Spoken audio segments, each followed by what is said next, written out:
선지자 스바냐는 그 유다 말기 요시야 왕 때 하나님의 말씀을 전한 선지자입니다.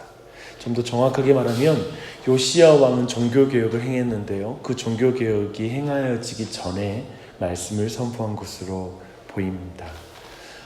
그 전의 왕들 좀 더 이해할 필요가 있는데요, 이사야 선지자가 활동했던 그 히스기야 왕 때 한번 종교개혁이 일어납니다. 하지만 그 아들 므낫세와 손자 아몬 왕 때 히스기야의 그 종교개혁은 철저하게 무너져 내립니다. 그래서 요시야 왕 때에 와서는 그 흔적도 찾아볼 수 없는, 종교개혁의 그 영광스러움을 찾아볼 수 없는 그런 땅이 되고 말았습니다. 그런 상황에서 요시야는 8세의 왕이 되어서 또한 16세에 하나님을 찾기 시작하고 20세 때에 바로 종교개혁이 일어나거든요. 근데 생각해보면 이 과정 속에 특별히 스바냐는 히스기야 왕의 현손, 즉 왕손이었는데요, 그렇게 보면은 요시야 왕의 조카뻘이 됩니다. 아마도 왕궁에 자유롭게 드나들 수 있는 그런 신분이었을 것입니다. 근데 그렇지만 그를 통하여 분명히 요시야에게 하나님의 말씀이 전달되기도 했을 것입니다. 그런 과정 속에서 아마도 이 종교개혁이 일어나는 과정 속에 쓰임받은 위치에 있었다라고 볼 수 있습니다. 생각해보면 사실은 요시야 왕의 할아버지도 아버지도 정말 최악인 사람들이었거든요. 근데 어떻게 이 선자이기도 하고 또 악한 왕의 아들이기도 했던 요시야를 통하여 이렇게 놀라운 종교개혁과 부흥이 있었을까 생각했을 때 참으로 하나님의 말씀을 전하는 자가 그 가운데 있었을 거라는 것을 우리는 분명히 기억해야 할 것입니다. 우리 각자가 모태신앙이 아닐 수 있고 또 주변에 어떤 좋은 신앙적 배경을 가진 사람, 그런 가정 배경이 아닐지라도 하나님의 말씀을 바르게 듣는 그 자리 가운데 부흥이 임할 줄 믿습니다. 여러분에게 또한 이 아침도, 그리고 여러분의 어떤 교회의 삶 속에서도 늘 그 부흥의 은혜, 말씀을 바르게 전하여 들을 수 있는 은혜가 넘치길 바랍니다. 이제 오늘 말씀 1절에 보니까요, 예루살렘은 폐역하고 더러운 곳이 되어버렸습니다. 그래서 예루살렘에 대한 심판의 말씀이 1절부터 7절까지 선포됩니다. 2절 말씀 한번 주목해 보십시오. 그가 명령을 듣지 아니하며 교훈을 받지 아니하며 여호와를 의뢰하지 아니하며 자기의 하나님에게 가까이 나아가지 아니하였도다. 어떠한 하나의 것이 출발해서 하나하나를 낳고 있는 걸 보여주고 있거든요. 예루살렘 백성들은 하나님의 말씀을 거부하였고 하나님을 신뢰하지 않았으며 하나님께 가까이 나아가지 않았다라고 말하는데요, 하나님의 말씀에 대한 태도는 곧 하나님께 대한 태도입니다. 그래서 하나님의 말씀을 거부하는 백성에게 하나님을 신뢰하는 믿음이 생길 수가 없습니다.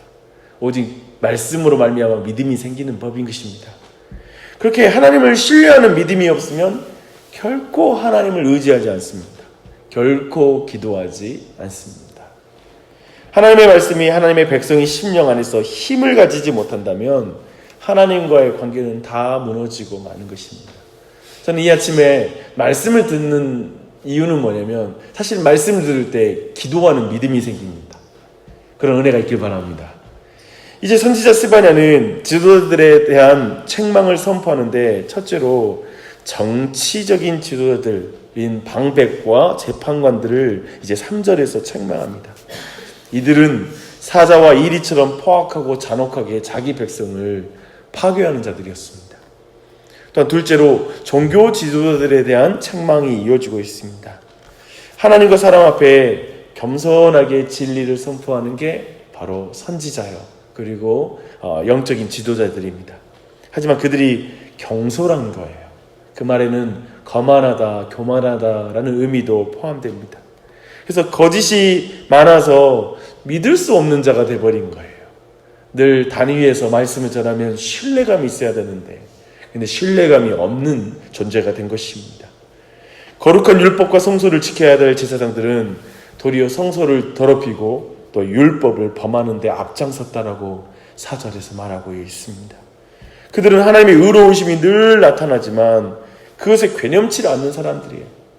그래서 6절, 7절 말씀이 참 중요한데요. 한번 7절 말씀 한번 다 함께 보겠습니다. 시작.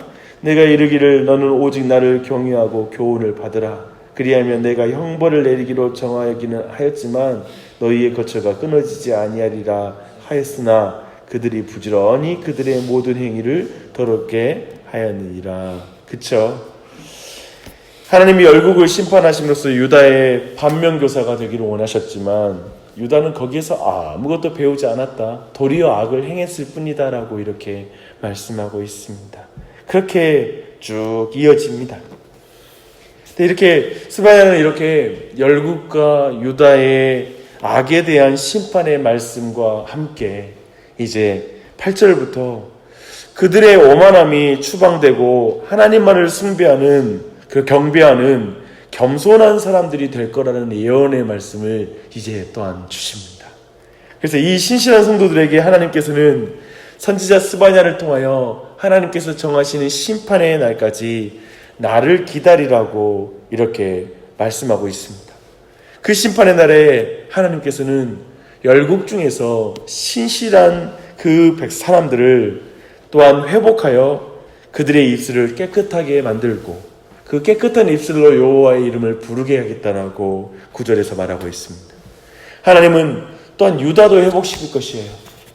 특별히 구스에까지 흩어진 자들이 예물을 가지고 나올 것이다 라고 이렇게 말씀하고 있습니다. 모든 교만과 자랑도 제하여 다시는 교만하지 않게 해주실 것이라고 또한 말씀하고 있습니다. 공고하고 가난한 백성이 유다에 남겨질 텐데 그들은 하나님의 보호를 받게 될 것입니다. 어디에 있든지 이스라엘의 남은 자에게 하나님의 샬롬이 임하는 것입니다. 놀라운 약속이죠. 상상할 수 없는 약속입니다. 11절과 12절 말씀 함께 읽어보겠습니다. 그날에 내가 내게 범죄한 모든 행위로 말미암아 수치를 당하지 아니할 것은 그때 내가 내 가운데서 교만하여 자랑하는 자들을 제거하여 내가 나의 성산에서 다시는 교만하지 않게 할 것입니다. 내가 공고하고 가난한 백성을 내 가운데 남겨두리니 그들이 여호와의 이름을 의탁하여 보호를 받을지라. 주께서 구원해 주시는 것이죠. 11절 12절 말씀 여러분의 눈으로 보면서 바로 이 일이 궁극적으로 예수 그리스도 안에서 어떻게 성취되었는지를 한번 생각해 보십시오. 사람들이 범죄로 말미암아 수치를 당하지 않는 이유는 예수 그리스도께서 대신 수치를 다 담당하셨기 때문입니다. 그때 그 가운데 교만하여 자랑하는 자들이 교만이 제거되는 이유는 예수 그리스도께서 겸손해 주셨기 때문입니다. 그래서 다시는 거룩한 산에서 교만할 수가 없는 것이죠. 예수님께서 갈보리 산 위에서 겸손하셨기 때문에 그렇습니다. 또한 공고하고 가난한 백성을 내 가운데 남겨두니 그들이 여호와의 이름을 의탁하여 보호를 받는 이유는 예수 그리스도가 공고해지시고 가난해지셨기 때문에 그들이 영원토록 보호받게 되는 것입니다. 궁극적인 그 성취를 이 말씀 안에 이 복음의 말씀을 증거해주고 있는 것입니다. 더 간명하게 말하면 이 모든 내용은 뭔지 아십니까?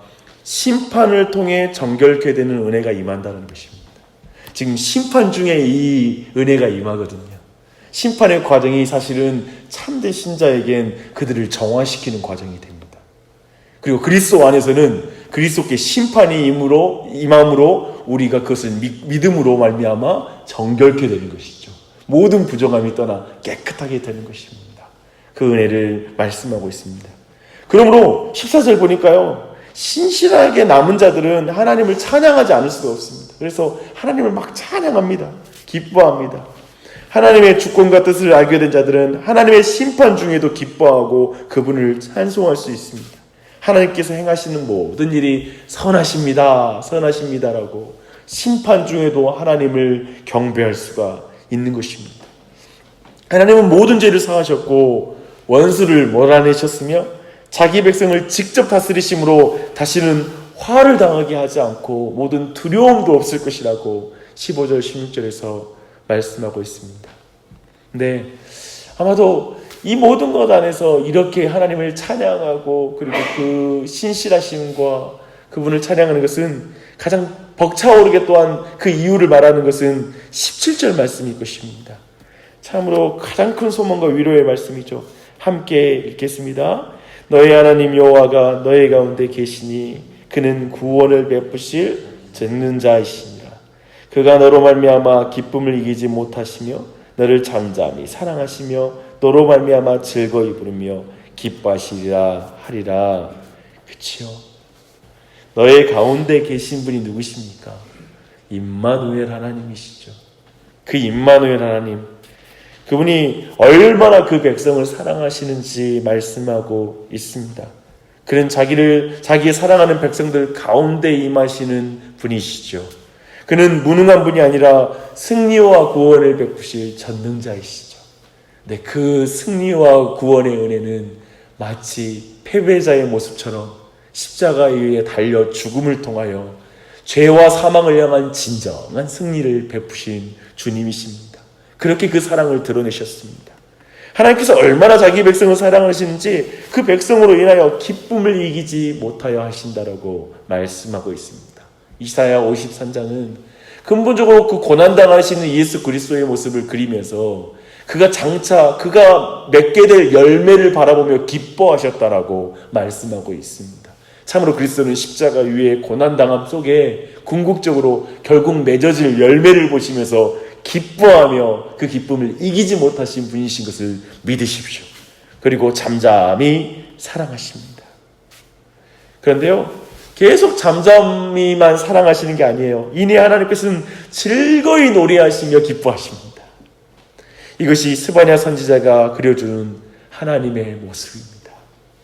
어느 백성이 이렇게 자기 백성들을 이렇게 무한히 사랑하는 신이 어디에 있겠습니까? 이렇게 그리는 게 어디 있겠습니까? 어느 백성으로 이렇게 노래 부르면서 자기 백성을 기뻐하시는 분이 어디에 있겠습니까? 이제 하나님은 자기 백성의 명예를 온 세상에서 회복시켜 주실 거라고 18절부터 20절에서 말씀하고 있습니다. 온 세계 천하 만민 앞에서 그의 백성들의 명성과 칭찬이 잔잔하게 될 것입니다. 유다의 멸망이라는 참혹한 운명을 선고받은 백성들에게 무슨 소망이 있겠어요? 지금 이 유다의 마지막 멸망의 시기이기도 하잖아요. 그들을 기다리는 것은 참혹한 전쟁과 패망 외에는 없습니다. 하지만 선지자가 전해준 이 마지막 위로와 소망의 메시지가 하나님의 참된 백성들에게는 그 모든 심판과 징계가 다가와도 결국 그들의 믿음을 지켜주게 해주는 능력의 말씀이 되는 줄 믿습니다. 그 말씀의 핵심은 바로 하나님 자신을 아는 것입니다. 하나님이 이런 분이라는 거, 방금 보았던 이 심판 중에 긍휼을 베푸시는 분이시고 참으로 이렇게 잠잠히 그 백성을 사랑하는 분이라는 걸 믿는다라면 그 고난과 환난 속에서도 끝까지 인내하며 견디는 놀라운 능력을 받게 되는 것이죠.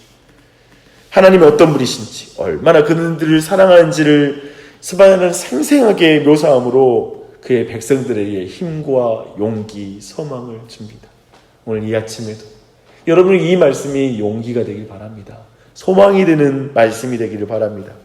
오늘날 우리를 모든 상황에서 믿음으로 살도록 지켜주는 것은 이 하나님을 아는 지식밖에 없습니다. 하나님을 알아야 됩니다.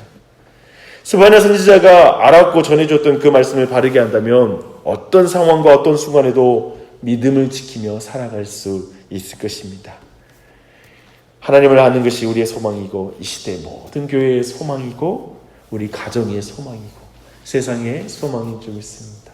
그래서 그렇게 기도하며 나아가는, 그래서 이 예수님의 또 이름 의지하며 기도하는 그 은혜가 우리 모두에게 넘치기를 바랍니다. 기도하겠습니다.